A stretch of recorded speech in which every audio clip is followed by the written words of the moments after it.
বিএনপির যুগ্ম মহাসচিব সৈয়দ এমরান সালেহ প্রিন্স বলেছেন, ভারতের প্রতিরক্ষা মন্ত্রীর বক্তব্যে প্রমাণিত হয় তারা বাংলাদেশের ছাত্র জনতার বিপ্লব মেনে নিতে পারেনি।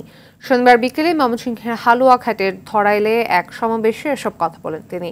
সাতক্ষীরা এক সংবর্ধনা অনুষ্ঠানে বিএনপির কেন্দ্রীয় নেতা ও সাতক্ষীরার সাবেক এমপি হাবিবুল ইসলাম বলেন, দেশের ক্রান্তিকালে শেখ হাসিনা দেশ ছেড়ে পালিয়ে গেলেও বিএনপি নেত্রী দেশ ছেড়ে যায়নি। বিএনপির নির্বাহী সদস্য মোস্তাফিজুর রহমান ভূঁইয়া দীপু বলেছেন, গোলাম দস্তগীর গাজী লাশের রাজনীতি করেছেন, বিএনপি উন্নয়নের রাজনীতি করবেন। রূপগঞ্জের তারাবতে আয়োজিত সভায় কথা বলেন তিনি। এদিকে নোয়াখালীর হাতে নিজেকে নির্দোষ দাবি করে সংবাদ সম্মেলন করেছেন উপজেলার বিএনপির যুগ্ম সাধারণ সম্পাদক মোহাম্মদ আলমগীর।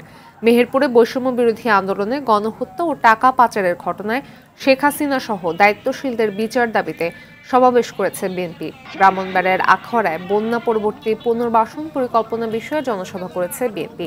এছাড়া দলের ৪৬তম প্রতিষ্ঠা বার্ষিকী উপলক্ষে পাবনার সাথে গণসমাবেশ অনুষ্ঠিত হয়েছে।